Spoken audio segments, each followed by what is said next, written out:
Kalau kamu merasa konten kamu nggak dilihat, nggak di-like, nggak di-share, bisa jadi bukan karena kualitasnya jelek, tapi karena kamu belum punya modal sosial yang bikin orang mau peduli. Sosial media itu keras loh teman-teman. Kadang yang viral bukan yang paling pinter, tapi yang paling diomongin. Nah, itu dia yang kita sebut dengan social currency. Dan saya baru sadar ini setelah bertahun-tahun bikin konten yang nggak kemana-mana, teman-teman. Saya mulai bikin konten itu dari 2017, teman-teman. Vakum balik lagi, vakum lagi. Sampai akhirnya tahun ini usia saya sudah 39 tahun. Saya putuskan untuk serius, teman-teman.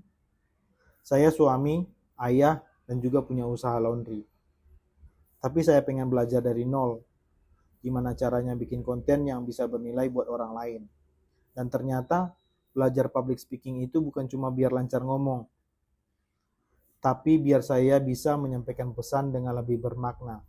Supaya konten saya nggak cuma lewat, tapi meninggalkan kesan.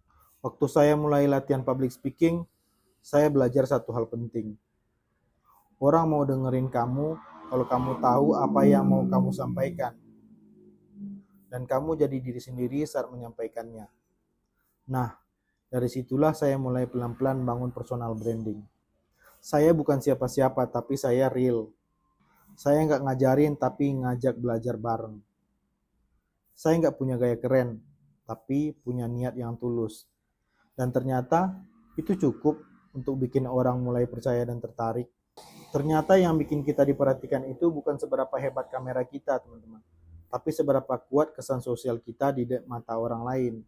Dan itu bisa dibangun dari cara kita ngomong dan cara kita menampilkan diri. Mulai dari situ, kamu bakal punya yang namanya social currency. Nilai yang bikin orang mau dengerin, mau share, bahkan mau beli, teman-teman.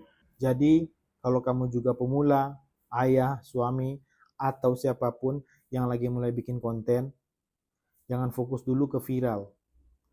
Fokuslah membangun nilai dirimu. Yuk follow saya, karena saya juga masih belajar.